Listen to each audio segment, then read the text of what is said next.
Pemuda ini terkutuk dengan otak yang tak bisa diam. Ingatannya memutar ulang setiap detail remeh layaknya superkomputer yang rusak. Sialnya dia bahkan bisa menganalisis tumpukan informasi sampah itu secara otomatis. Untung saja ada batasnya. Sistem tubuhnya akan jebol jika overdrive ini berlangsung terlalu lama. Saat gejalanya kumat, rasanya kepala mau pecah. Syukurlah ramuan rahasia ibu adalah penyelamat nyawanya. Hari ini kutukan itu menyerang lagi, tapi gawat, efek obat dewa itu mulai memudar. Mungkin tubuhku cuma kebal. Tak perlu panik berlebihan, bukan? Dia melangkah keluar kamar, tapi ups, sang bibi kecil sudah menargetkannya dari jauh. Yuan Qing sayang, ayo jadi kuli angkut, kakak belanja. Pasrah sajalah demi kedamaian dunia. Tapi tunggu, ada paket misterius dari Jiangnan, tanpa nama pengirim mencurigakan. Duak nenek melancarkan serangan dadakan. Jangan mau dijadikan tumbal kencan buta bibi Muna. Ternyata bibi cuma mau kabur dari perjodohan Yuan Qing terjebak di tengah perang dunia keluarga. Kenapa aku yang kena pukul? Sambil menghindari amukan nenek, dia kabur ke kamar. Misi utama buka paket. Isinya kartu hitam yang memancarkan aura mahal. Entah buat apa, kantongi saja dulu biar aman. Ada surat juga. Pengirimnya ternyata Lei Yibing, sahabat seperjuangan masa kecil. Si setia yang selalu memanggilnya Kak Ming dengan penuh hormat, layaknya bawahan pada bos mafia. Dulu dialah tameng hidup saat Yuan Qing dibully karena tak punya ayah. Persahabatan sejati. Isi suratnya bikin merinding. Bro, aku menemukan sesuatu yang bisa mengguncang takdir. Tapi benda ini terlalu liar buatku. Jadi kuwariskan padamu, sobat kau pasti bisa mengendalikannya. Lei Yibing yakin mental Yuan Qing sekuat baja. Padahal mereka sudah lama putus kontak sejak kuliah. Bocah ini pasti lagi ngeprank kan? Pikir Yuan Qing skeptis. Jangan-jangan ini tiket masuk klub Sultan. Langsung saja telepon dia. Lei, seleramu boleh juga ya. Tapi yang menjawab, suara ayahnya yang gemetar. Firasat buruk langsung menyergap bagai hantu. Berita buruk Lei Yibing lenyap di telan bumi tepat di asrama kampusnya. CCT Finihil. Tak ada jejak dia keluar atau masuk sama sekali. Teman sekamarnya bersumpah dia tidur di sana lalu... Poof, hilang bagai asap di pagi buta. Yuan Qing syok berat, hilang tanpa jejak. Anak umur 3 tahun saja takkan percaya dongeng ini. Tapi dia tak boleh panik. Paman Lei tarik napas. Jangan biarkan emosi menguasai. Tenang kakek dan sepupuku orang dalam dinas keamanan. Aku akan gerakan koneksi orang dalam Amnea. Telepon ditutup. Otak supernya mulai bekerja. Lei hilang 2 hari yang lalu, dan kartu hitam keramat ini baru sampai di tangan hari ini. Waktunya terlalu pas. Dia merogoh saku untuk memeriksa kartu itu, tapi kosong. Kartunya lenyap. Keringat dingin langsung mengucur deras. Ini bukan kebetulan, ini teror. Tak ada pilihan. Aktifkan mode overdrive. Akses memori absolut, putar ulang kejadian tadi. Fokus. Tarik kembali setiap frame visual yang sempat terekam mata namun terlewatkan sadar. Terlihat jelas dalam ingatannya. Kartu hitam itu perlahan memudar menjadi ketiadaan. Ini bukti mutlak. Hilangnya Lei dan kartu gaib ini terhubung oleh benang takdir yang gelap. Benda itu jelas bukan mainan biasa. Ini artefak berbahaya tingkat tinggi. Kenapa Lei kirim ke aku? Kenapa bukan polisi? Jangan-jangan aparat di sana sudah disusupi musuh. Lei tahu latar belakangku. Dengan kakek mantan polisi, rumahku adalah benteng teraman. Menggunakan mata batin membuat hidungnya mimisan hebat. Bebannya terlalu berat. Cepat telan obatnya sebelum otak ini meledak. View nyaris saja. Tiba-tiba sirene meraung. Dinas keamanan distrik Kang sudah mengepung depan rumah unit sepupunya. Instingnya menjerit. Ini jebakan. Surat disembunyikan, riwayat telepon dimusnahkan dalam sekejap. Dia menarik napas dalam-dalam, memasang topeng wajah polos, lalu melangkah keluar dengan santai. 3 petugas menanti dengan tatapan tajam. Silakan masuk, Pak. Permainan mental dimulai. Interogasi dimulai. Pria parubaya itu langsung menembak dengan pertanyaan soal Lei Bing. Kabarnya Lei Bing lenyap setelah mengirim sebuah paket misterius. Pertanyaannya, paket itu sampai atau tidak? Yuan Qing memasang wajah polos, akting kagetnya keluar. Kak Lei, hilang kok bisa? Dia mengaku paketnya sampai, tapi saat ditanya isinya dia berbohong. Kosong melompong. Kartu hitam itu sudah lenyap. Dalam hati dia yakin mereka takkan bisa menemukannya karena kartu itu sudah tiada. Karena Yuan Qing adalah kontak terakhir pria itu mendesak untuk melakukan penggeledahan paksa. Kami akan periksa kamar dan ponselmu. Ini saran bukan permintaan. Jangan menolak. Yuan Qing mendengus kesal. Ini jelas intimidasi. Terserah kalian saja. Biar mereka tahu aku bersih. Gadis bergaun hitam itu pun maju meminta ponselnya. Wajah Yuan Qing memerah padam. Itu, folder tugas sekolah jangan disebar ya, privasi. Gadis itu terkikik geli melihat kepanikannya. Tenang adik manis, aku cuma cari jejak Lei Bing. Selesai diperiksa, Yuan Qing balik mengorek informasi soal nasib sahabatnya pada si bos. Kalau diam saja malah mencurigakan mereka. Kan sohib kental bertahun-tahun. Jawaban pria itu, standar birokrasi persis seperti info dari Paman Li. Yuan Qing menyimpulkan dinas keamanan ini buntu, atau memang pelit informasi rahasia. Tiba-tiba aura pria itu menajam memberi peringatan keras. Ada petunjuk sedikit pun lapor, jangan coba main petak umpet. Atau, kau yang bakal lenyap selanjutnya. Yuan Qing merinding disco. Itu ancaman ya, untungnya penggeledahan berakhir tanpa hasil. Tapi tatapan gadis itu penuh arti. Sial, dia pasti sudah melihat koleksi rahasia di ponselku. Harga diri hancur lebur, pria itu pun pergi setelah meninggalkan kartu nama. Yuan Qing segera menyusun alibi buat nenek dan menghubungi Paman Li. Di luar sang bos langsung menagih laporan. Guanya dapat petunjuk apa? Guanya menyeringai nakal. Penting banget selera bocah itu, gadis berstoking hitam. Folder rahasianya penuh cewek seksi, tapi riwayat browsingnya bersih. Ashwa talab cuaso. Aneh kan? Ikut grup game dan grup dewasa puasa pula. Bosnya tepuk jidat, itu doang temuanmu. Serius sedikit kenapa sih? Kebiasaan burukmu itu kurangi. Guanya tertawa renyah. Canda bos, tapi serius Leibing memang kirim kode. Ada surat tersembunyi di bawah pot bunga. Isinya pasti kartu karakter. Sayangnya kita tak tahu profesinya apa. Pria itu pun menyusun rencana baru. Besok pantau lagi. Kalau bocah itu lenyap, berarti dia sudah aktifkan kartu hitam legendaris itu. Gerbang menuju dungeon alam roh akan terbuka baginya. Misi bertahan hidup berhadiah kekuatan. Sialnya Yuan Qing dapat jatah dungeon rank S, tipe kematian. Sementara itu, Yuan Qing masih polos tak sadar badai besar akan menghantam. Otaknya masih sibuk menyusun teka-teki hilangnya Kak Lei. Kalau ini ulah manusia, incaran mereka pasti kartu hitam misterius ini. Berarti musuh bukan cuma dinas keamanan. Ada pihak ketiga yang main kotor. Pantas saja Kak Lei tak percaya pada siapapun apa-apaan. Yuan Qing ragu. 3 orang tadi kawan atau lawan yang menyamar. Ingin curhat ke sepupu, tapi rasanya itu ide buruk. Pertama, sepupunya itu lebih susah dihubungi daripada presiden. Kedua, kartu itu hilang di telan bumi. Tiba-tiba, pintu kamarnya digedor keras. Gawat bibi kecil ngambek gara-gara janji jalan-jalan batal total. Saat hendak keluar, kepalanya serasa mau pecah. Tanda bulan purnama menyala di dahinya. Loading bar 90%. Obat penahan sakit tak lagi mempan. Dia akhirnya sadar.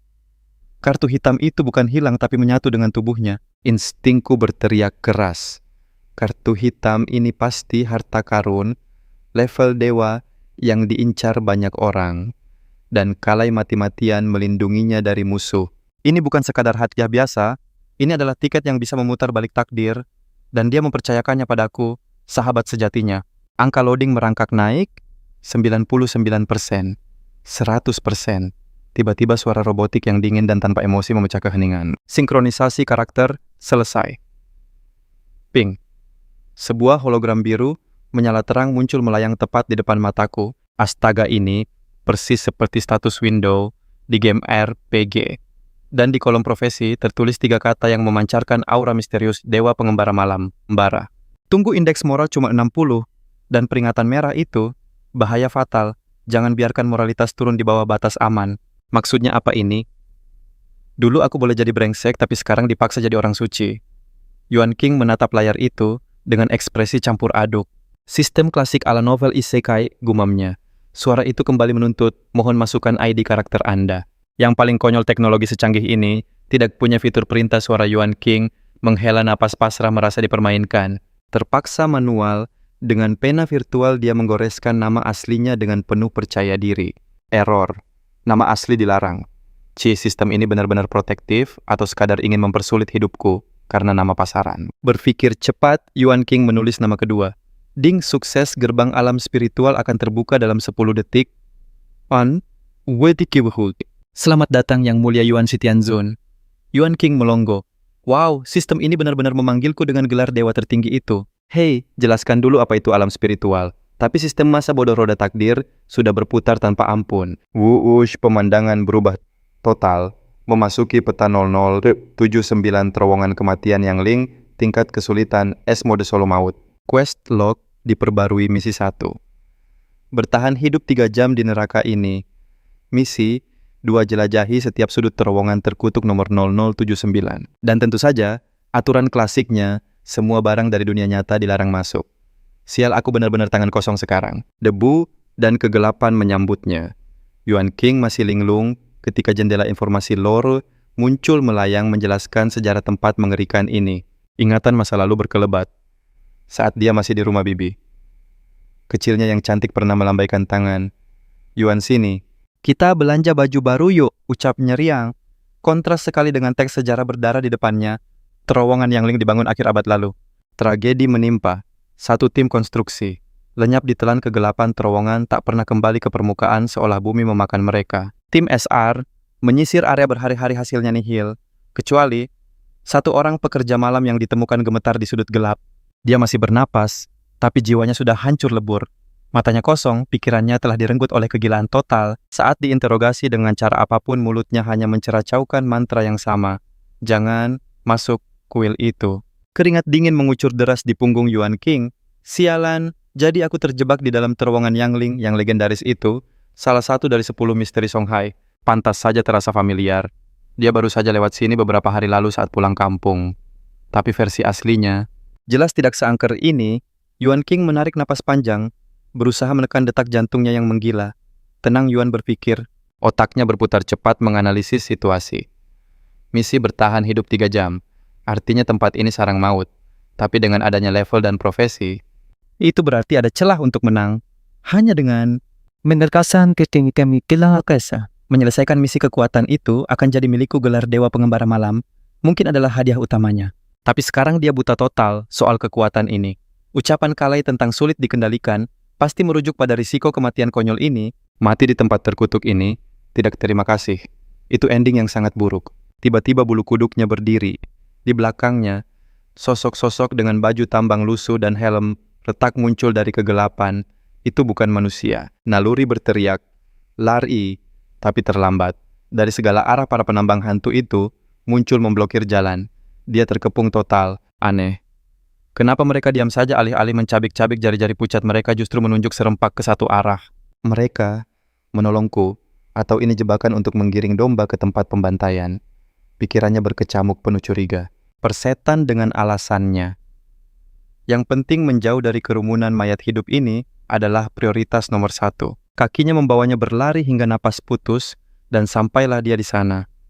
Sebuah kuil tua yang memancarkan aura kematian membangkitkan ingatan tentang paket misterius itu. Siapa pengirimnya masih misteri, tapi setidaknya dia sudah keluar dari lorong sempit. Namun masalah baru ada di depan mata. Jalan buntu. Hanya kuil ini satu-satunya opsi. Peringatan orang gila itu terngiang lagi. Jangan masuk kuil. Jadi ini ujian sebenarnya. Firasat buruknya semakin menjadi-jadi. 2 misi utama itu bukan terpisah melainkan satu paket kematian yang saling mengikat. Jelajahi kuil neraka ini dan jangan mati selama 3 jam. Kedengarannya mudah diucapkan, tapi sulit dilakukan. Mundur berarti mati konyol di tangan para hantu tambang. Maju adalah satu-satunya perjudian yang tersisa. Sialan kau Kalai hadiahmu ini, benar-benar tiket satu arah ke neraka. Yuan King menyeringai getir. Baiklah, apa boleh buat? Dengan langkah berat, dia menembus gerbang kuil.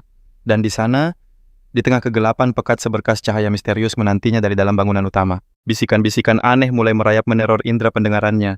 Awalnya dia pikir gila, tapi saat jejak kaki tak kasat mata, tercetak di tanah, keringat dingin bercucuran, ada makhluk gaib di sini. Rasanya seperti digeplak nenek sendiri saking kagetnya. Saat hantu itu hampir menyentuh tengkuknya, Yuan King memacu adrenalin lari bak atlet olimpiade dan mendobrak pintu kayu. Suara langkah maut itu lenyap. Aman, entahlah. Matanya kini menyisir setiap sudut ruangan dengan waspada. Di tengah ruangan berdiri patung Dewi Agung yang angker diapit 2 pelayan misterius di sisinya.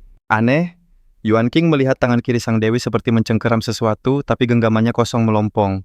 Instingnya berteriak, benda yang hilang itu pasti kunci dari teka-teki mematikan ini. Matanya beralih ke dinding membaca ukiran pesan yang bikin merinding. Jangan pernah pergi dengan bibimu. Akan kupatahkan kakimu. Ancaman macam apa ini? Ternyata ini kuil sanda kuno peninggalan dinasti Ming. Konon sang dewi berlatih spiritual dan mengasah kesaktiannya di wilayah Songfu ini.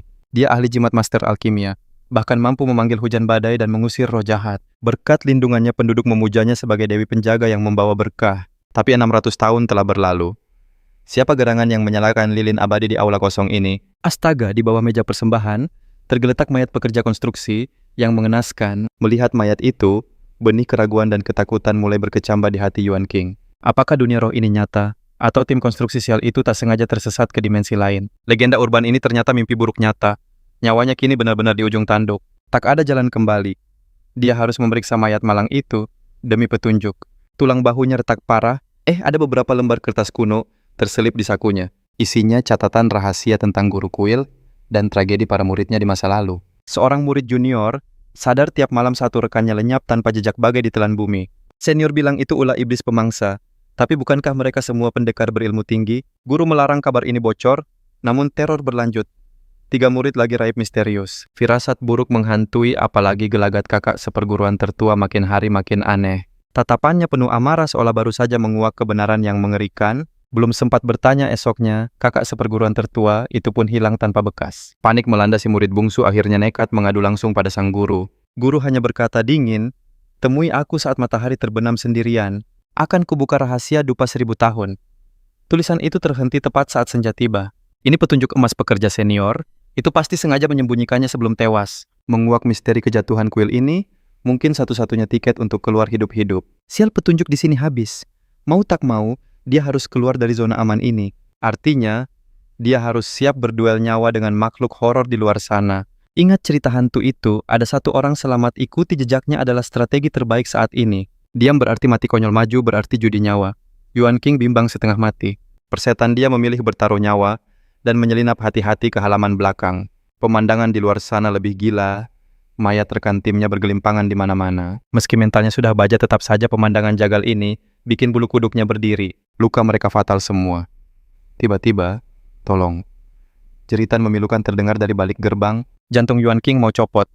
Di balik pintu itu, pasti ada monster level boss yang menunggu. Menolong cari mati ya, asi gendut Lei benar-benar menjebakku ke neraka ini. Awas saja kalau aku selamat kukirim semua.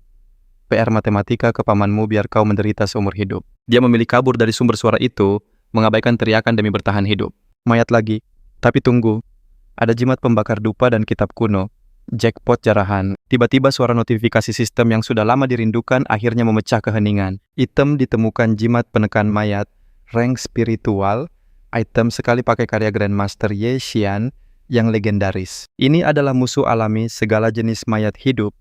Cukup tempelkan di dahi mereka, dan ancaman pun sirna. Sementara buku kuno dan pembakar dupa itu hanya diam membisu. Zhang Yuan King sadar, jimat ini adalah kartu asnya untuk bertahan hidup. Tanpa buang waktu dia membuka lembaran sejarah itu untuk menguak misteri yang tersembunyi. Sudah 2,5 tahun aku mengabdi di kuil Sandao Shan Niang Niang. Aku bahkan sudah menguasai baca tulis. Kakak seperguruan pertama berjanji setelah guru kembali dari menyelamatkan jiwa sesat, dia akan membimbingku ke jalan kultivasi jiwa yang agung. Inilah awal mula ajaran Ye Xian yang termasyhur itu. Pemberontakan Yan Wang membakar dunia guru sebagai kultivator terkuat di Songfu tak bisa tinggal diam. Dia harus turun gunung, jika tidak badai energi negatif akan bangkit dan rakyat jelata akan menderita selamanya. Namun saat membaca kisah heroik itu, bahu kiri Zhang Yuan King tiba-tiba terasa berat dan nyeri yang menusuk tulang. Buku harian ini adalah saksi bisu perjalanan hidup dan kultivasi pemiliknya di kuil terkutuk ini. Penulisnya pasti orang yang sama dengan mayat kertas kuning di aula utama tadi. Istilah pemberontakan Yan Wang mengarah ke era perang Yongnan. Tapi, keberadaan para dewa ini tidak ada dalam sejarah asli dunia macam apa ini. Dia mempercepat bacaannya. Matahari mulai terbenam dan malam yang mencekam akhirnya tiba. Tok-tok pintu diketuk. Aku mengira itu guru, tapi ternyata itu kakak seperguruan pertama yang hilang kemarin. Tapi hatiku mencelos. Karena kakak seperguruan kembali bukan sebagai manusia, melainkan sebagai mayat berjalan. Dadanya terkoyak penuh darah, jantungnya telah dicuri oleh seseorang. Dia menatapku dengan mata kosong dan berkata, "Jangan percaya guru." Tapi sialnya halamannya robek tepat di bagian krusial ini. Zhang Yuan King emosi jiwa. Dasar penulis amatir. Kenapa ceritanya berhenti pas lagi seru-serunya sih? Merinding dia mengangkat cermin perunggu untuk memeriksa punggungnya, dan jantungnya hampir copot. Ada roh pendendam yang nangkring di bahunya. Tepat di bahu kirinya, Zhang Yuan King spontan mengumpat kasar. Nyalinya langsung ciut ke titik nol. Dengan panik dia menempelkan jimat sakti itu ke jidatnya sendiri. Berharap ada keajaiban, dia mengintip cermin lagi. Tapi tidak ada efek sama sekali. Tamatlah riwayatnya, bahunya serasa mau patah, hawa dingin merambat ke seluruh tubuhnya. Hantu ini sedang menghisap energi kehidupannya. Samar-samar dia mendengar suara halusinasi dari dunia lain. "Hei kawan, selamat datang di neraka. Anak muda sepertimu memang cari mati." Belum sempat bernapas lega, suara langkah kaki misterius itu terdengar lagi. Sesuatu mengejarnya di luar pintu aula utama. Masalah satu belum kelar, masalah baru sudah datang. Zhang Yuanqing mulai merasa putus asa. Setan alas, kalau kalian membunuhku, tunggu saja aku jadi hantu. Aku bakal hantui kalian balik sampai kalian malu sendiri. Dia langsung tiarap dan bersembunyi di balik jendela menahan napas sekuat tenaga. Sumber suara itu lewat ternyata sepasang sepatu hak tinggi merah. Di zaman dinasti Ming ada high heels. Ini benar-benar anomali yang mengerikan. Dari sudut manapun, benda itu tidak masuk akal. Dia meringkuk ketakutan, tak berani melirik lagi. Bahunya sakit luar biasa, rasanya seperti mau copot dari badannya. Rasa sakit ini persis seperti cedera yang dialami pekerja konstruksi di dunia nyata itu. Begitu langkah kaki itu menjauh, Zhang Yuanqing mengambil keputusan gila. Lari kembali ke aula utama sekarang juga. Dengan sisa tenaga terakhir, dia merangkak masuk ke aula utama, dan Pofro di bahunya lenyap seketika. Benar duganya aula utama adalah zona aman mutlak. Di sini dia aman dari teror sepatu merah dan roh bahu sekaligus. Aula ini adalah satu-satunya benteng pertahanannya. Setelah napasnya teratur, Zhang Yuanqing akhirnya memahami peta kekuatan di tempat terkutuk ini. Sepatu merah dan roh bahu adalah ancaman maut. Dan di halaman, masih ada monster tak terlihat yang berteriak minta tolong itu. Tepat saat itu, ting notifikasi penyelamat berbunyi. Misi utama 1 bertahan hidup 3 jam, selesai, progres eksplorasi 20%. Hadiahnya sangat manis, jimat penekan mayat dan 15%. Poin pengalaman telah masuk ke inventaris. Akhirnya, dia mendapatkan jatah istirahat 36 jam. Kesadaran Zhang Yuanqing perlahan kembali ke dunia nyata. Realitas bergeser dalam sekejap, tubuhnya terlempar melintasi dimensi dan kembali mendarat di atas kasur empuk kamarnya sendiri. 36 jam waktu jeda. Napas lega terhembus, ketegangan perlahan mencair.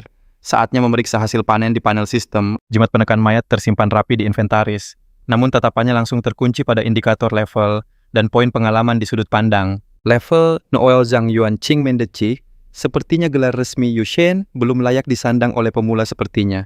Niat hati ingin memamerkan kisah epik ini pada sepupunya di kepolisian, namun akal sehat menahan jemarinya.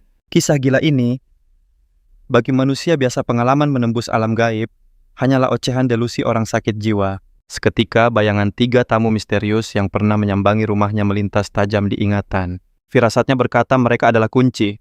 Tanpa ragu, Yuanqing menghubungi sang pemimpin pria parubaya bernama Li Dongze. Tepat dugaan suara di seberang sana terdengar santai, namun penuh arti. Oh, kau sudah lolos dari alam spiritual rupanya. Pertama-tama selamat datang di dunia baru. Mulai detik ini, kau resmi menyandang gelar praktisi alam spiritual, sama seperti kami. Bedanya aku adalah anjing penjaga pemerintah, sedangkan kau masih serigala liar yang independen. Dengar ada 2 jalan di depanmu. 1, bergabunglah di bawah bendera kami, dan terima pelatihan elit. 2, jadilah kultivator bebas tanpa tuan. Jika memilih bebas, cukup daftar dan berjanjilah tidak menjadi penjahat super. Simpel kan? Tapi ingat, jalur bebas berarti 0 bantuan dari negara.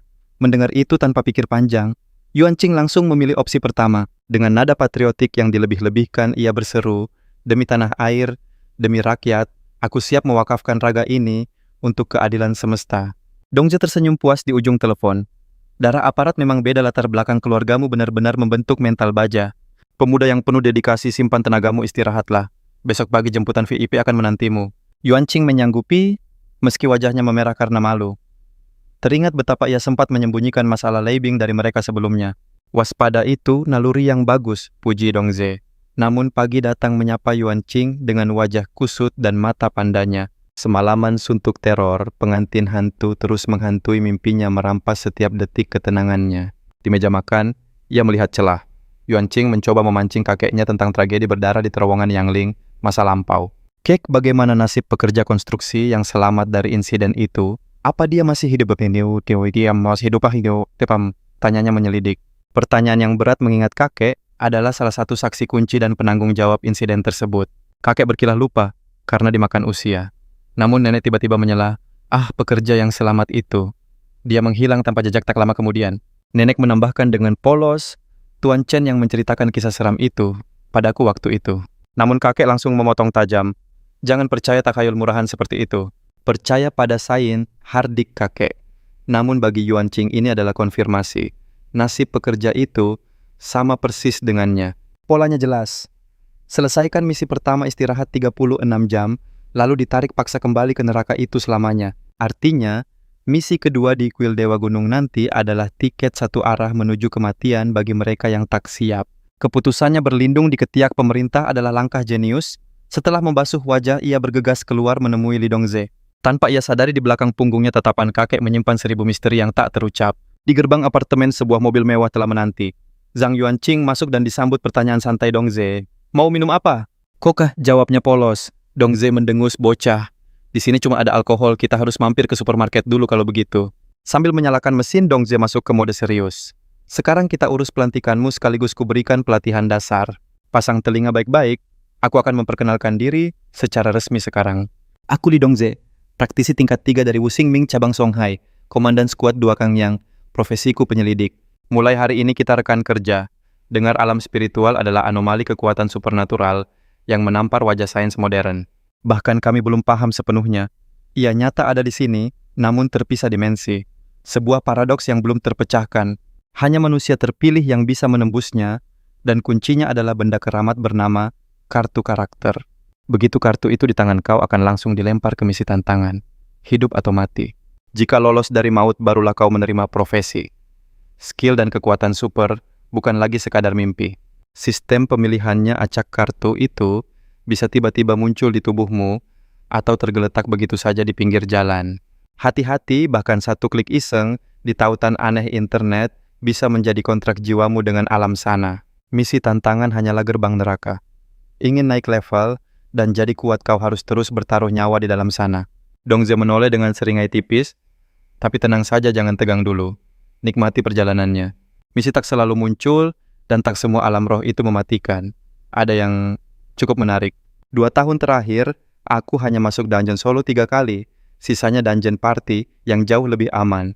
Namun ingat kekuatan super tak pernah gratis. Selalu ada harga mahal yang harus dibayar. Zhang bergumam. Mirip video game.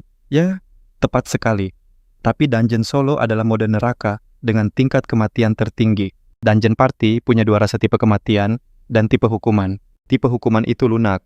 Jika gagal hanya XP yang hilang, nyawamu tetap aman. Kenapa dungeon solo paling mematikan? Karena isinya dirancang khusus untuk membunuh sesuai profesimu. Lihat aku seorang scout. Senjataku hanyalah observasi pelacakan dan analisis tajam. 3 kali masuk, 3 kali, aku harus jadi detektif. Memburu penjahat di hutan bertahan hidup. Gila rasanya. Setiap detiknya adalah pertaruhan nyawa yang ekstrem dan berbahaya. Ingat setiap profesi di tahap transcendent atau saint punya dungeon yang jauh lebih mengerikan. Zhang merinding seketika. Berarti dungeon solo miliknya nanti akan bertipe supranatural. Pikirannya langsung tertuju pada Lei Bing. Lalu kemana dia menghilang? Apa dia terjebak di sana? Dongze lalu membocorkan dugaan gelap dari pemerintah Hangzhou. Kemungkinan terburuk, Lei Bing sudah menjadi mayat di alam roh. Dungeon Transcendent normalnya selesai dalam 1 atau 2 hari.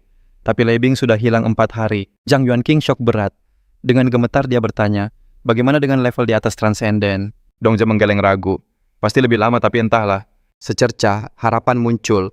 Siapa tahu Lei Bing sudah berevolusi ke tingkat dewa. Fokuslah bertahan hidup dulu, potong Dongze.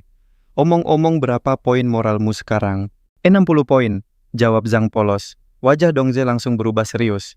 Itu angka keramat turun, sedikit saja di bawah 60 mekanisme hukuman alam, roh akan memburumu. Posisi kau akan diekspos ke seluruh kota.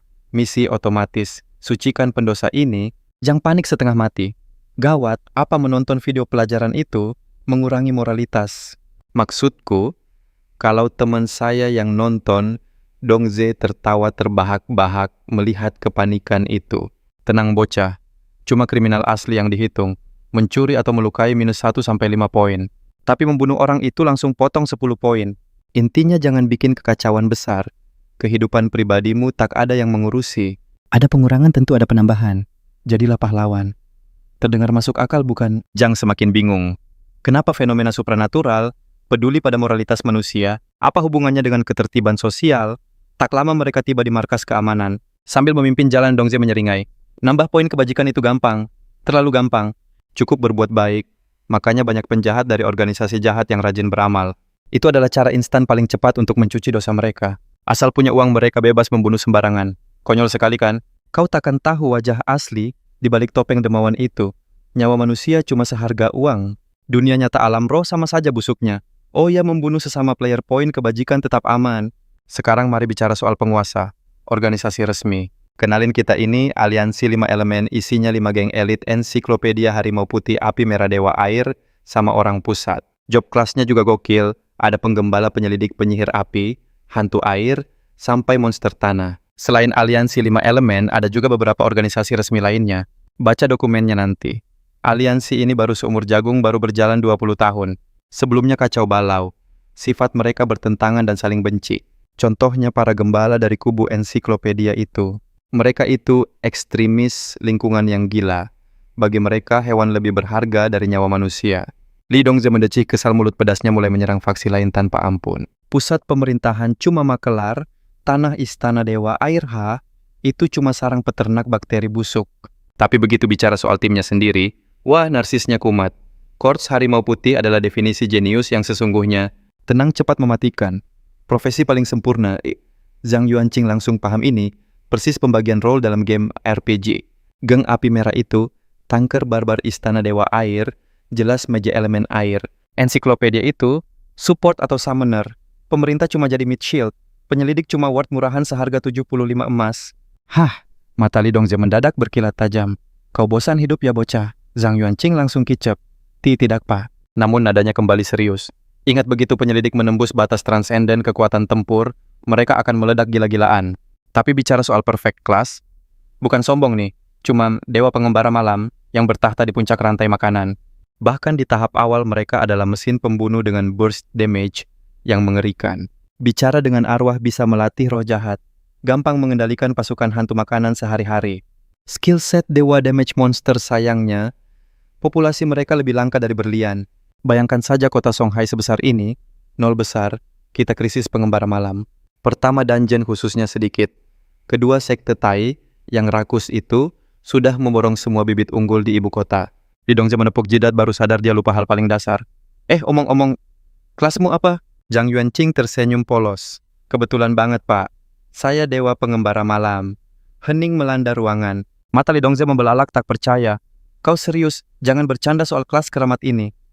Pemuda itu mengangguk mantap. Benar, Pak. Detik berikutnya, Li Dongze langsung menerjang dan memeluknya erat dengan histeris. Jackpot. Akhirnya aku dapat satu.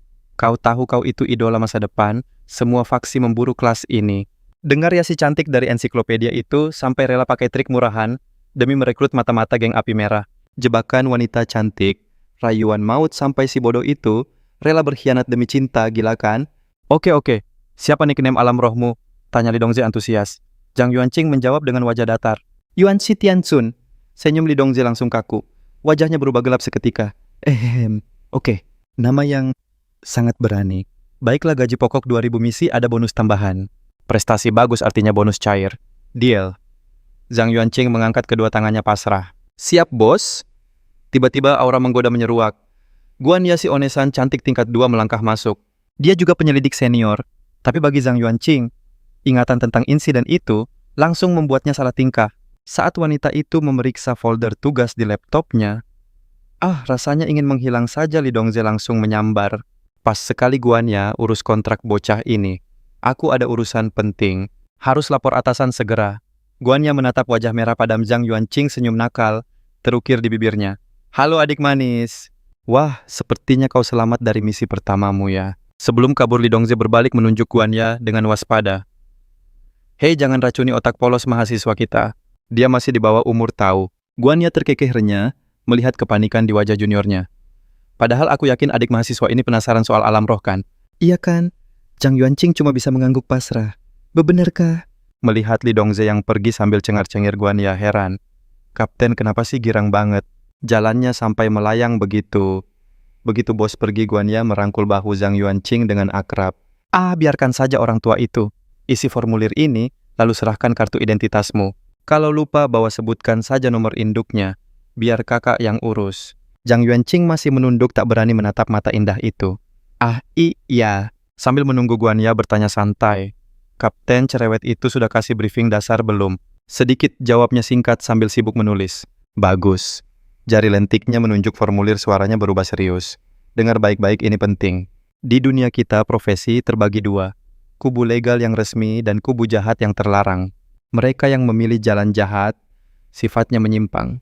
Kejam, haus darah, dan tak punya hati nurani. Satu tujuan keji, menyatukan mereka memburu kami para petugas resmi alam roh. Karena itulah identitasmu adalah nyawamu. Bocor sedikit kau tamat. Chang Yuanqing meletakkan pena penasaran. Jadi nama Kak Guan dan kapten itu palsu? Guan Ya tersenyum misterius. Coba tebak, tantangnya dengan nada bangga. Kami pemerintah. Kamilah pemburu mereka mangsanya. Yuanqing takjub mendengarnya. Kak Guan Ya pasti pemburu legendaris. Guan Ya mendekat, tatapannya menggoda. Mulut manis sekali. Sudah berapa pacar yang kau wayu? Saya jomblo abadi, Kak. Guan Ya tertawarnya mendengar pengakuan polos itu. Riwayatmu bersih sekali padahal kukira kau buaya darat. Yuanqing bingung kenapa bahas tong sampah. Mata indah itu menyipit licik, sebuah ide nakal muncul di benaknya. Mau kakak belikan pacar online? Yuanqing menolak mentah-mentah tawaran konyol itu. Tak perlu, saya petarung cinta sejati bukan pembeli jasa. Wow, fasa. Guan Ya terbahak-bahak memegangi perutnya. Aku suka gayamu bocah. Tapi Yuanqing justru menatap tajam. Saya juga suka kakak Guan Ya. Serangan balik itu membuat sang senior terdiam. Tawanya mati. Tatapannya menyelidiki jiwa. Mustahil kau masih lajang dengan mulut semanis itu. Yuanqing menggangkat 3 jari, wajahnya penuh tekad. Demi langit dan bumi.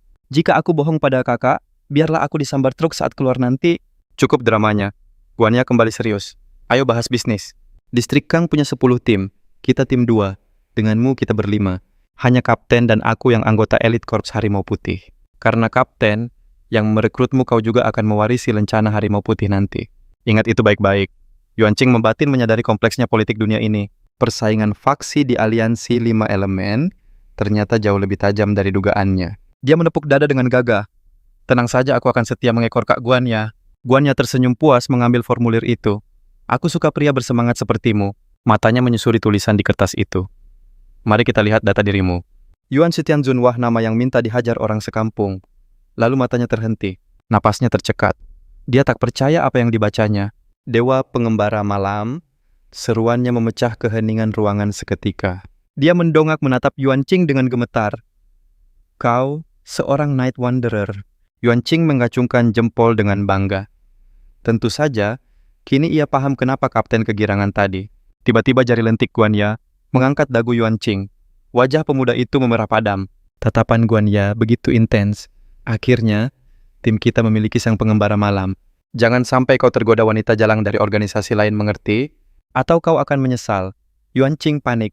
Siap, tidak berani, Kak. Hidup milik Kak Guan mati pun jadi hantu Kak Guan. Serunya lebay. Anak pintar. Guan Ya kembali fokus ke kertas. Level 0 aneh, seharusnya naik setelah uji coba. Dia menyipitkan mata mencari nama misi yang baru saja diselesaikan bocah ini. Di sana tertulis jelas misi uji coba terowongan roh gentayangan. Wajah cantik Guan Ya berubah pucat pasi. Aura kegelapan seolah menyelimuti ruangan. Kenapa harus tempat terkutuk itu? Batinnya. Dia menatap Yuanqing dengan horor. Uji cobamu benar-benar di terowongan roh gentayangan. Suaranya memberat. Yuanqing merasakan firasat buruk. Kenapa ekspresi seniornya sengeri itu? Dia tertawa canggung. Saya butuh tips, Kak. Namanya juga dungeon, pasti ada jalan keluarnya kan? Hanya helaan napas berat yang terdengar. Seolah harapan telah musnah. Guan sedang sibuk membedah data dari Zhang Yuanqing, tapi matanya melirik tajam ke arah pemuda itu. Hoi, kenapa kau menghela napas terus? Jawaban Zhang Yuanqing hanyalah satu lagi helaan napas berat. Firasat buruk mulai merayap naik ke punggungnya. Guan langsung panik. Berhenti menghela napas. Kau membuat pikiranku jadi kacau tahu. Gawat, batin Zhang. Tatapan itu, tatapan kasihan. Jangan-jangan aku dapat ampas lagi di gacha kehidupan ini. Kotak buta bermasalah. Zhang Yuanqing buru-buru menahan Guan. Kakak tunggu, biar aku panggil kapten dulu. Tapi Guan sudah kabur secepat kilat. Mati aku, gumamnya. Aura kesialan bocah baru ini terlalu pekat. Wang Tai menghela napas. Sudah sini, ke mejaku saja. Melihat Guan yang lari terbirit-birit, nyali Zhang Yuanqing langsung ciut. Kak Guan, suaranya gemetar. Jangan bikin aku jantungan dong. Main kabur saja. Sambil mengekor Wang Tai, otak gamer Zhang berputar cepat. Lihat reaksi mereka. Fix dungeon terowongan roh ini level neraka. Tapi tunggu. Misi utama kedua sudah 20% kelar begitu aku keluar basement. Lalu aula utama. Itu jelas safe zone. Sudah terkonfirmasi aman. Logikanya kalau ada bahaya tinggal lari balik ke safe zone, kan gampang harusnya. Wang Tai membetulkan kacamatanya, kilatan lensa terlihat. Walkthrough ada, karena detail setiap dungeon sudah dicatat senior. Ini kewajiban setiap player resmi. Organisasi juga bakal kasih reward setimpal. Wang Tai mengetuk layar komputernya. Tapi, dungeon terowongan roh ini anomali. Lihat sendiri, judulnya Kompendium Uji Coba Alam Roh Dewa Pengembara Malam Songhai. Zhang Yuanqing menatap layar fokus. Kasus 1 reruntuhan desa Raja Kuno. Rank C. Misi bertahan hidup sampai subuh. Ancamannya hantu gantung dan area tanah kosong di luar desa. Cara counter hantu gantung player harus membalikan badan saat dia muncul. Refleks harus cepat. Tapi kalau stat fisikmu ampas, ya pasrah saja pada keberuntungan. Jam 12 malam pesta hantu dimulai. Langkah pertama speedrun ke toko kelontong cari dupa dan lilin. Mau di kali itu. Itu item wajib nyalakan dupa kalau nggak mau jadi camilan hantu kelaparan. Kasus 2 pengantin hantu, rank A, misi malam pertama, layani pengantin sampai pagi. Bosnya wanita cantik jelita visualnya Dewi turun dari kayangan. Dia sadis sama suami baru. Tapi dia nggak bakal bunuh suami yang bisa memuaskan hasratnya. Masalahnya stamina manusia ada batasnya bro. Ini dungeon mati nikmat. Yang jahat pasti tewas. Cuma, satu legend yang selamat, efek sampingnya, dia sekarang trauma berat dan jijik sama wanita. Kasus 3 waduk lincang, rank B, misi menyeberang dengan selamat. Awas jump scare, hantu, air jangan dilawan, tahan napas 2 menit dia bakal pergi sendiri kok. Zhang Yuanqing berpikir, mekaniknya, kelihatannya simple, polanya jelas. Dia menopang dagu matanya menyipit analitis. Kecuali dungeon pengantin hantu yang butuh ginjal baja survival rate-nya tinggi. Paling rendah rank A. Tapi terowongan roh ini, rank S level tertinggi. Aneh. Dilihat dari misi pertama rasanya mirip desa kuno. Nggak kerasa aura rank S-nya. Ada yang nggak beres. Klik jarinya menekan mouse. Detail dungeon neraka itu terbuka. Tingkat kesulitan unknown, misi glitch. Asal-usul insiden konstruksi. Tim konstruksi masuk. 12 orang. Cuma 1 yang balik hidup-hidup. Itu pun mentalnya hancur total, gila karena shock berat. 36 jam kemudian, dia kembali ke sana lagi. Masa lalunya sangat berbahaya. Belum ada player yang pernah clear stage terowongan roh ini. Peringatan merah itu menusuk mata Zhang Yuanqing. Level bahaya ekstrem, tingkat keberhasilan 0%. Darah Zhang Yuanqing membeku seketika. Artinya, tidak ada yang pernah kembali hidup-hidup. Sementara itu, di ruang kerja Li Dongze, cahaya temaram menembus tirai setengah terbuka. Anggur merah berputar pelan dalam gelas. Asap cerutu mengepul elegan dari bibirnya. Li Dongze tersenyum penuh arti. Komandan muda yang baru itu, ambisinya berapi-api sekali ya. Bagi seorang dewa pengembara malam, memiliki latar belakang bersih, adalah anugerah langka. Ibarat hujan berkah yang turun tepat di tengah kemarau panjang takdir, mempertemukan kami di saat yang paling krusial. Dan bagiku sendiri, ini adalah titik balik yang datang tepat pada waktunya. Li Dongze baru saja membusungkan dada saat menelepon suaranya penuh kebanggaan. Lapor Komandan 100. Saya berhasil merekrut Dewa Pengembara Malam legendaris untuk Korps Harimau Putih. Mulai detik ini, kita memiliki aset dewa kita sendiri. Di ujung telepon tawa kepuasan sang atasan menggema. Kerja yang luar biasa.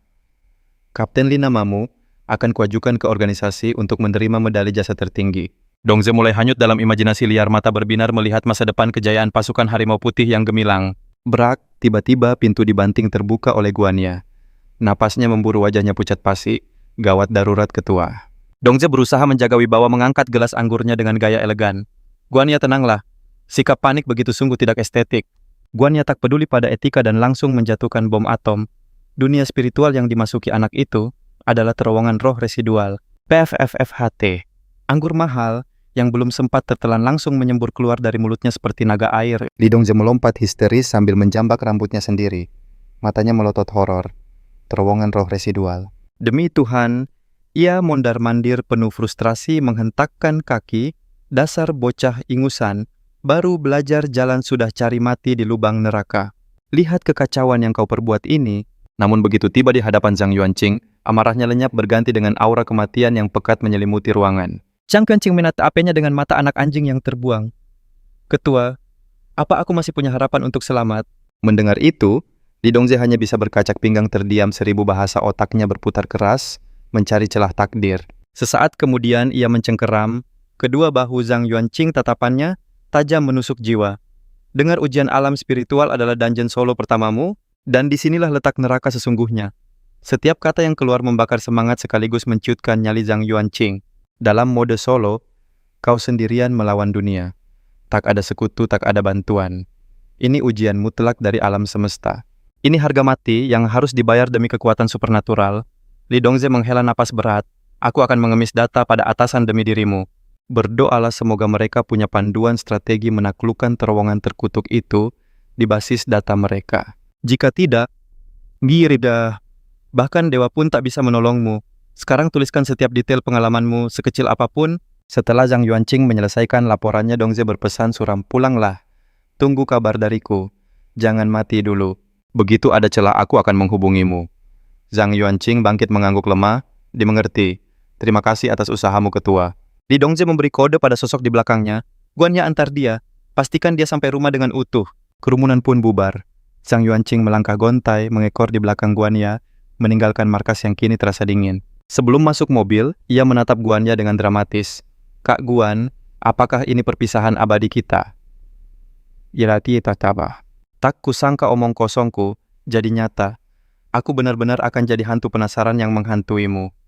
Angin malam menerbangkan rambut Guanya dengan indah. Wanita itu menyelipkan rambut ke belakang telinga tersenyum manis, namun mematikan. Jangan mimpi. Aku tak akan menjanda hanya karenamu. Cepat masuk mobil. Seketika momen romantis melankolis Zhang Yuanqing hancur berkeping-keping oleh lidah tajam Guanya. Zhang Yuanqing langsung layu persis roti kukus yang gagal mengembang. Ia duduk di jok mobil memasang sabuk pengaman dengan gerakan lambat penuh duka. Guanya berdiri di luar menjulurkan tangannya melalui jendela. Lalu mengusap rambut Zhang Yuanqing dengan lembut. Ketua pasti akan membalikan langit dan bumi untuk menolongmu. Tapi aku hanya bisa mendoakan keberuntungan menyertaimu.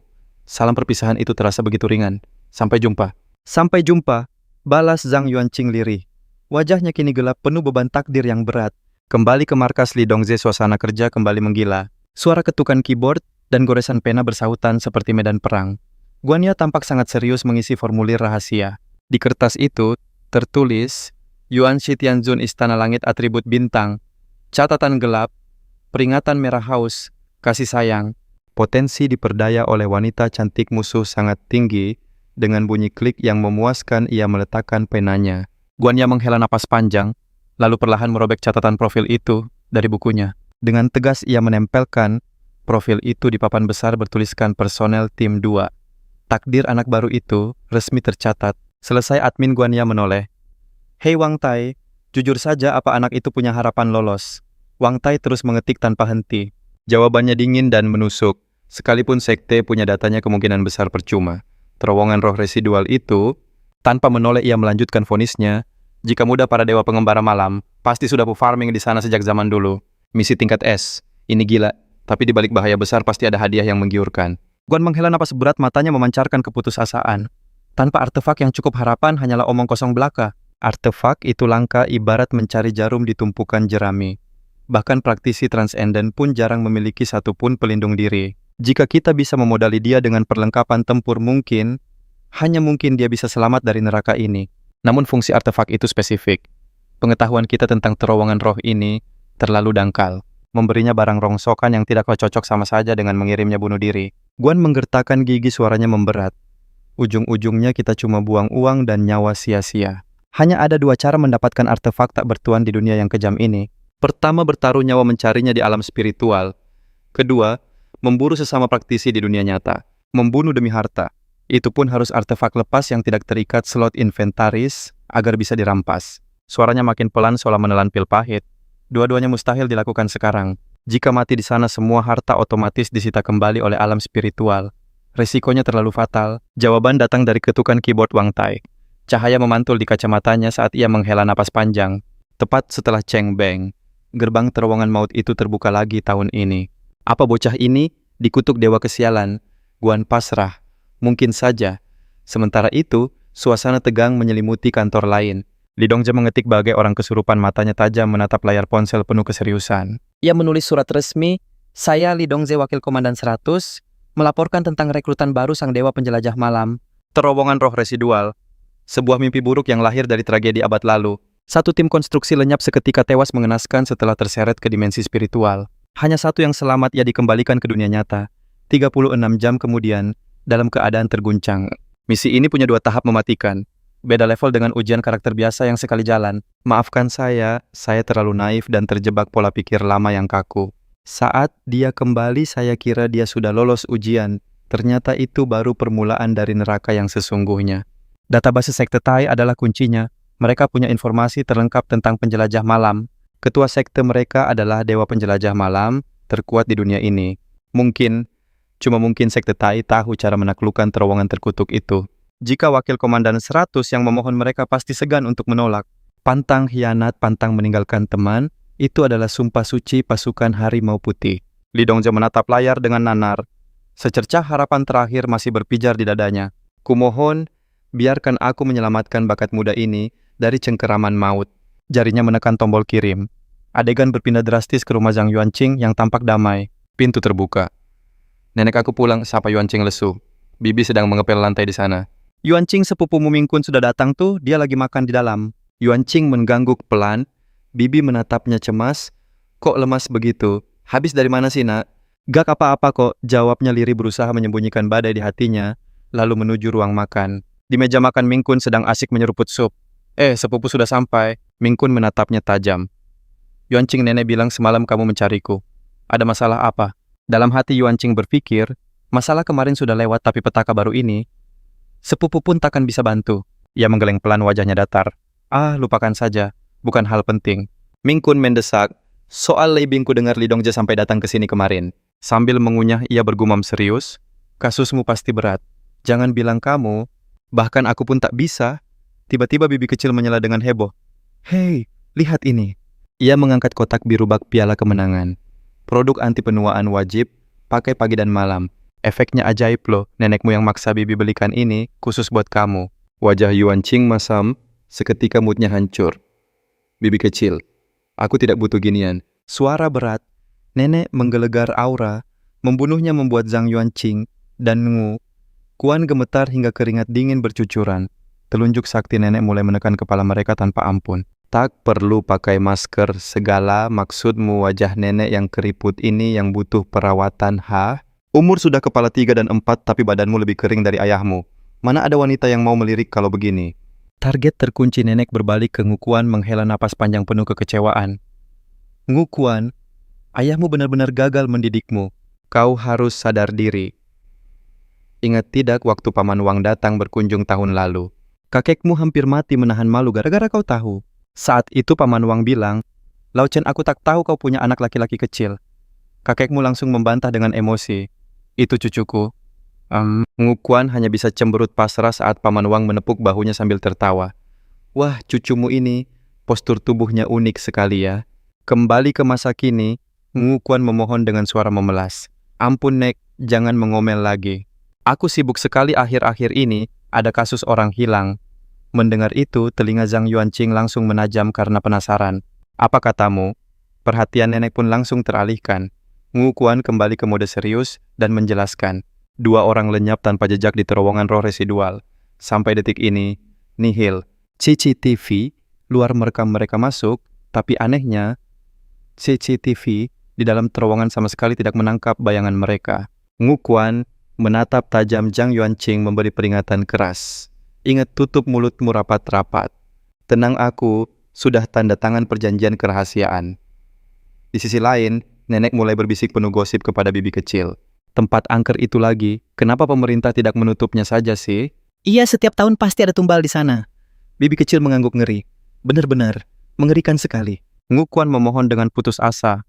Nenek hentikan interogasinya. Tapi nenek tidak akan berhenti sebelum tuntas. Ngu Kuan jelaskan lebih detail. Bibimu ini tahu kau paling suka cerita horor begini. Ngu Kuan melirik sinis. Bibi jangan ikut-ikutan penasaran. Sementara itu, batin Zhang Yuanqing bergejolak hebat. Bukankah ini persis seperti saat aku tidak sengaja tersesat masuk ke kuil Dewa Gunung? Keraguan mulai menyelimuti pikirannya. 2 orang sial itu, aku ragu mereka bisa bertahan selama 3 jam. Meski situasi berbahaya, Zhang Yuanqing tak bisa menahan tawa getir. Entah kenapa, rasanya sedikit terhibur mengetahui aku bukan satu-satunya yang mengalami nasib sial ini. Ia teringat kata-kata Li Dongzhe, alam spiritual ada di mana-mana. Mungkin orang-orang yang hilang itu tersedot ke sana. Sebenarnya, eksistensi macam apa alam spiritual itu?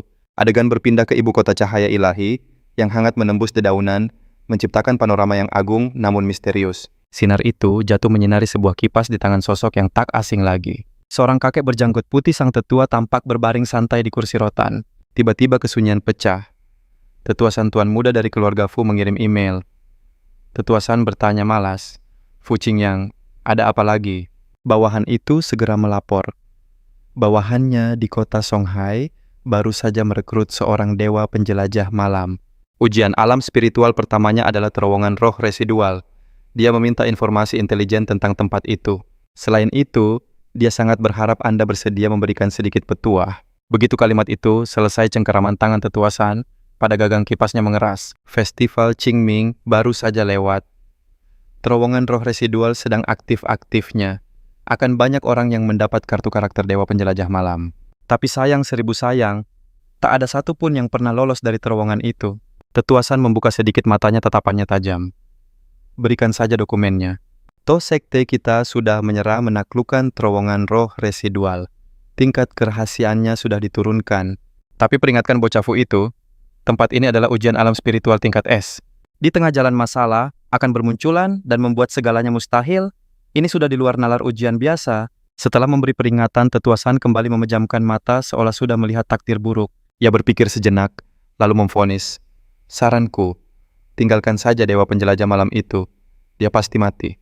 Jangan buang investasi apapun padanya. Bawahan itu mengangguk patuh. Siap laksanakan Tetua San. Ujian alam spiritual tingkat S, itu adalah neraka dengan kesulitan tertinggi bagi para pemula. Terowongan roh residual, bahkan lebih gila dari tingkat S biasa. Setiap ujian di sana menyimpan anomali mengerikan. Bisa jadi artefak langka, atau informasi rahasia dunia yang nilainya tak terhingga. Demi menaklukkan terowongan roh sisa, yang legendaris Sekte Tai mengerahkan Dewa Penjelajah Malam tingkat 1 ke Songhai untuk berjaga. Karena gerbang ujian pemula tingkat S ini bagaikan pintu neraka, yang hanya terbuka sesekali bagi para elit setelah penantian panjang yang menyiksa. Dua ksatria terpilih akhirnya berhasil menggenggam misi maut terowongan roh sisa ini. Namun takdir berkata lain, satu orang lenyap ditelan kegelapan tanpa sisa. Satunya lagi bertahan hidup, hanya untuk tewas mengenaskan dalam misi berikutnya. Padahal artefak pelindung sudah di tangan Tetua San pun, tak kuasa menahan beratnya kegagalan ini di kursi kebesarannya. Ia bangkit perlahan dengan aura suram. Sejak tragedi itu, Sekte Tai menyerah total menaklukkan alam terkutuk ini. Helaan napas berat meluncur dari bibirnya, menyeratkan keputusasaan mendalam. Jika ada yang mampu menembusnya dan membawa pulang rahasianya, itu akan menjadi kunci kebebasan abadi bagi sekte kita. Tetua San memberi tita dengan mata tajam. Bersiaplah, ketua sekte akan memanggil seluruh pengembara ke ibu kota sebentar lagi. Ada pengumuman gawat, kumpulkan seluruh pasukanmu sekarang juga. Kipas di tangannya melambai santai sebagai isyarat pengusiran. Pergilah. Siap laksanakan. Sementara itu, malam menyelimuti kamar Zhang Yuanqing yang sunyi.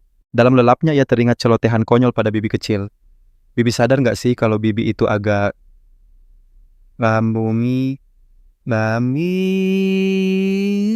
mesum. Bibirnya manyun membela diri. Aku cuma hobi main game horor kok, bukan mesum tahu. Game horor itu ujian mental, bos pahami aturannya, atau mati konyol. Matanya tak lepas dari layar, mulutnya terus ngoceh. Kita harus bedah isi kepala karakternya selami jiwanya. Itu baru namanya sensasi sejati kan? Zhang Yuanqing tersadar, jika alam roh ini hanyalah sebuah game, pasti ada aturannya. Asal aku bisa memegang kendali aturannya. Si lemah sepertiku pun bakal jadi juara melewati rintangan ini. Tiba-tiba ponselnya menyala memecah lamunan. Dering nyaring itu menarik perhatian Zhang Yuanqing seketika. Saat diangkat, suara di seberang sana terdengar serius. Komandan Reguli sudah dapat info rahasia buatmu. Cek emailmu sekarang. Aku tahu kamu malas buka kotak masuk, makanya aku telepon. Zhang Yuanqing duduk tegak penuh rasa syukur. Sampaikan salam hormatku pada Komandan Reguli. Makasih ya Kak Guanyi. Kalau aku selamat dari misi gila ini, aku traktir makan besar deh. Layar menyala, notifikasi sistem muncul. Selamat malam player Zhang Yuanqing. Email baru diterima. Di ujung telepon suara Guanyi melembut penuh kekhawatiran. Zhang Yuanqing. Mata Zhang fokus ke layar. Ya, Guanyi tersenyum tipis. Janji ya, aku tunggu traktiranmu. Meski tak bertatap muka, Zhang mengangguk mantap. Tunggu aku pulang kah? Sambungan terputus. Hening kembali merajai ruangan meninggalkan Zhang dengan takdirnya. Guanyi menjatuhkan diri ke kasur, helaan napas berat, lolos dari bibirnya. Info sekte pun takkan banyak guna. Sementara itu, jari Zhang gemetar menekan tombol unduh dengan jantung berpacu. File terbuka, rahasia besar terpampang jelas di depan mata. Info alam roh nomor 0079, tingkat kesulitan es neraka, mode solo, hukuman mati. Misi utama 1, bertahan hidup 3 jam. Misi utama 2 jelajahi area terkutuk 0079. Zhang Yuanqing mendeci. Sialan persis sama dengan misi uji cobaku. Ia menelusuri data. Ternyata ini bukan terowongan biasa, tapi kuil Dewi. Gunung 3 jalur dari era dinasti Ming. Dewi ini pastilah entitas tingkat tinggi yang sangat berkuasa. Statusnya pasti setara dengan dewa penjelajah malam yang legendaris. Entah ini dewi sungguhan dari masa lalu, atau sekadar ilusi ciptaan alam roh. Misi bertahan 3 jam terdengar mudah, tapi ancaman utamanya adalah roh pendendam ini, makhluk yang menghisap kehidupan sampai mangsanya kering kerontang. Seharusnya dewa penjelajah malam bisa membasminya dengan jentikan jari. Tapi saat hendak melahapnya, ada dinding tak kasat mata. Roh ini dilindungi hukum alam semesta. Siapapun yang berani membaca catatan ini, kutukan abadi roh pendendam akan memburu kalian sampai liang lahat. Metode pengusiran roh hanyalah solusi sementara. Sekali mantra dirapal kau, cuma punya waktu napas 15 menit sebelum mereka kembali. Ingat baik-baik denah medan perang ini, 1 aula utama dan 2 halaman belakang yang saling terhubung. Lilin di aula utama itu bukan pajangan biasa, tapi item dewa yang bisa membakar habis energi jahat. Asal kau sembunyi di dekat cahayanya, nyawamu aman sentosa. Tapi hati-hati, ada harga mahal yang harus dibayar. Lilin itu memakan rasa takutmu.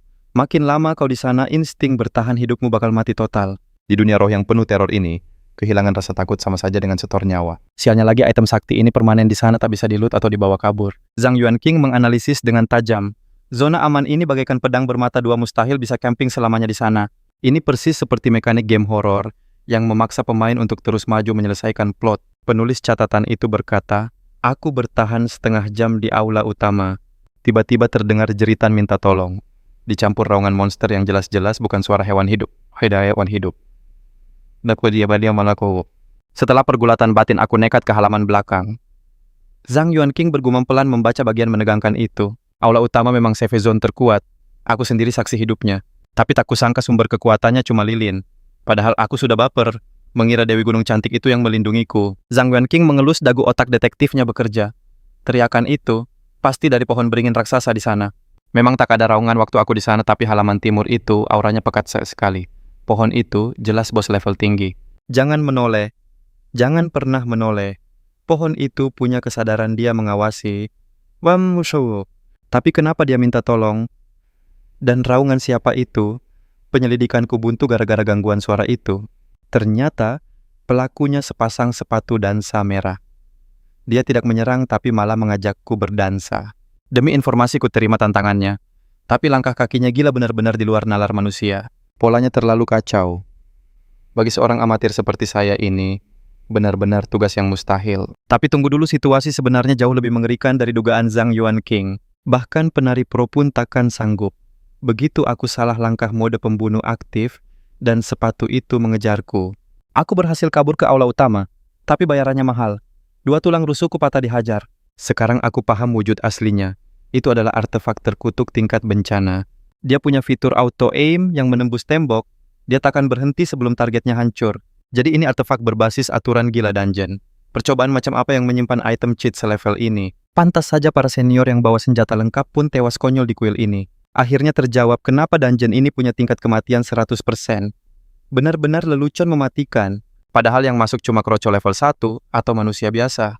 Bagaimana mungkin bisa menang? Zhang Yuanqing menelan ludah, keringat dingin mulai bercucuran. Dia membatin penyebab jatuhnya kuil dan rahasia 1000 tahun masih gelap gulita.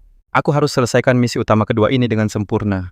Dapatkan info, lalu bawa pulang kebenaran ini untuk organisasi. Zhang Yuanqing mematikan layar bersandar lemas sambil menyusun kepingan puzzle di kepalanya. Roh di bahu bisa di-counter lilin. Cooldown aman 15 menit. Badan aman tapi halaman timur. Pohon beringin itu kuncinya. Aturan mutlak, dilarang menoleh, tapi kenapa, apa sanksinya? Kalau aku melanggar, apa kepala ini putus? Dokumen sialan ini tidak lengkap. Raungan monster itu juga masih jadi misteri besar. Kalau raungan itu bukan dari pohon, berarti ada monster ketiga yang lebih ganas. Dan sepatu merah itu cuma item atau bos? Ribuan pertanyaan meledak di kepala Zhang Yuanqing saat kilas balik kejadian. Kalau dipikir-pikir, ya tim konstruksi sebelumnya pasti tewas karena sepatu dansa itu diinjak-injak tanpa ampun sampai seluruh tulang mereka jadi bubuk. Mandahu. Zhang Yuanqing menyeringai santai sambil meletakkan tangan di belakang kepala. Yah, kalau buntu tinggal minta tolong, paman ajarkan jurus rahasia kan? Skill menariku cuma pas-pasan. Kalau Dewa Malam level 1 saja, Kak. Oh, apalah dayaku yang cuma bocil ingusan ini. Coba kalau pamanku yang pakai sepatu merah terkutuk itu, dia pasti bakal joget nonstop sampai kiamat. Zhang Wenqing terdiam, tatapannya kosong, namun otaknya berputar mencari celah. Ting, sebuah ide gila menyala. Dia melompat bangkit tertawa lepas seolah menantang takdir. Siapa bilang gamer sepertiku tidak punya bakat jadi penari legendaris? Kegagalan dewa itu, simple otaknya error saat mencoba menghafal langkah tarian maut yang super rumit. Tapi bagiku, saat skill overload aktif memori bukan lagi masalah. Tiba-tiba, suara nenek memecah keheningan. Woi, ngapain teriak-teriak tengah malam? Sin berpindah ke kamar mandi Guanya yang penuh uap. Di tengah kabut uap yang memikat Guanya, sedang relaksasi. Namun HP-nya menjerit minta diangkat. Layar menyala. Si bocah tengil Zhang Yuanqing memanggil. Halo, udah kelar baca dokumennya? Tanyanya dengan nada malas yang menggoda. Kak Guan, misi selesai, tapi ada beberapa misteri yang bikin aku penasaran nih. Apa sih sebenarnya artefak tipe aturan itu? Guanya mulai memberi kuliah singkat. Dengar baik-baik, organisasi membagi artefak jadi 3 kelas unik berdasarkan sifatnya. Tipe biaya tipe aturan, dan tipe ketiga yang masih terkunci karena levelmu masih terlalu cupu. Ingat, tipe aturan dan biaya itu setara. Gak ada yang lebih superior di antara keduanya. Fungsinya beda, nggak bisa diadu apple to apple. Guania menekankan poin ini. Tapi, ada satu fakta pahit yang harus kau telan bulat-bulat. Artefak tipe aturan itu mimpi buruk. Langkah sulit ditangani dan nilainya tak terhingga. Rahasianya cuma satu. Temukan celah hukumnya, lalu hancurkan aturannya. Undangan menari dari sepatu merah itu adalah jebakan sekaligus kuncinya. Kalau kau bisa menaklukkan ritmenya, ada peluang kecil, artefak itu bakal tunduk padamu. Tapi jangan ngarep, ketinggian faktor hoki dan status kepemilikan juga sangat menentukan. Guanya mendesis pelan, soal menaklukkan artefak itu, mending simpan dalam mimpi dulu. Jangan dianggap serius. Zhang Yuanqing langsung mengalihkan strategi. Satu lagi, Kak Item, penyembuh. Obat-obatan bisa dibawa masuk ke alam roh nggak? Guanya mengangkat kaki jenjangnya dari air. Selain baju yang nempel item dunia nyata bakal ditolak sistem. Obat bisa tapi syaratnya harus sudah masuk ke tubuhmu. Cerna dulu. Kalau cuma disisipinnya di mulut gimana? Masih dihitung masuk tubuh kan? Tanyanya cerdik. Guanya tertawa renyah dasar licik. Coba saja sendiri. Zhang Yuanqing pun mantap dengan rencananya. Oke, clear. Makasih banyak Kak Guan ya. Tersenyum geli di ujung telepon. Hati-hati bocah. BTW ramalan bintang bilang hari ini hari hoki buat Scorpio.